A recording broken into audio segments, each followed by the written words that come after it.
In late 2025, it's 40 years since this wedge on wheels emerged.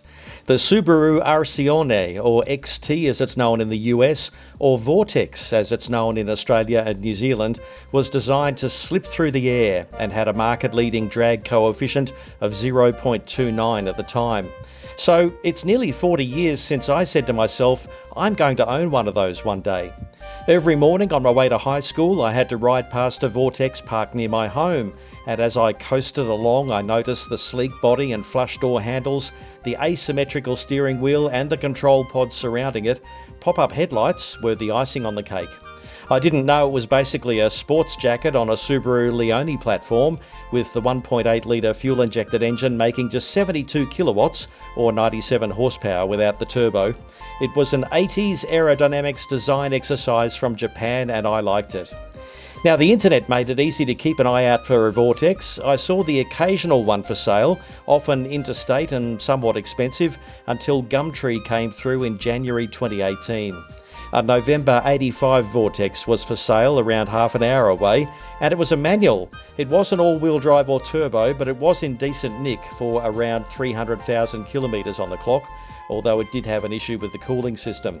I made contact and went to inspect it. The car had been mostly driven locally by an Avon lady, and one morning it lost its coolant on the garage floor. A mechanic told the owners over the phone that it might be the water pump. Well, they didn't want to deal with it. There were some minor scratches and dents from parking, but the car was a decent survivor with a largely intact interior. So I bought it for the asking price of just a few $100s and called a tow truck. The husband was a little teary as the Vortex left. They had loved owning it for a decade or so. Once it was home, I had two jobs: to get the coolant leak fixed and to put the car under shelter. For the first task, my mechanic found that a metal coolant pipe had a tiny hole in it, and this was easily fixed, although in future years I'd have cooling issues due to the radiator being a little blocked.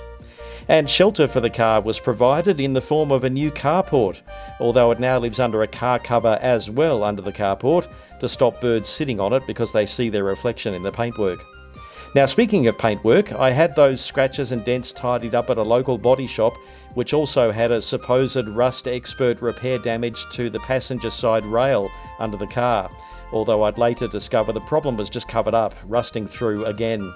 Since then, my rust wizard has done it properly, and he's also tackled old rust around the sunroof, the back window and the front passenger wheel arch. Each started with just a tiny mark in the metal, but behind them there was plenty of work to be done. Now the Vortex is on cheaper club registration, but it can only leave home for club events or maintenance road testing. Now, for a couple of months in 2018, I owned two Vortexes, or two Vortices. I picked up an automatic one when I bought some original graph paper style hubcaps from my car from a man on a farm. Now, it had been in his barn for a decade. He was selling up the farm and needed the car gone. I also bought a silver Vortex shell which I had cut up for spare parts. The white car was a bit of a mystery. It had a missing turbo and signs of suspension height adjustment. There was a button at least for it, different interior trim and a mid-1985 build date. I toyed with the idea of putting it back on the road. I actually started it for a few seconds, but I was busy enough with the blue car. The white Vortex was sold cheap as a project after I found more OEM hubcaps in the boot, which was handy. After a couple of ownership changes, that car disappeared.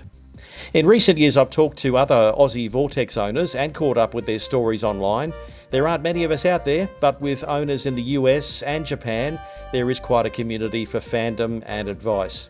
Now, the Vortex might not have the recognition of an 80s Celica, and some say it looks like a Honda Prelude, but as a complete package, there's nothing quite like it.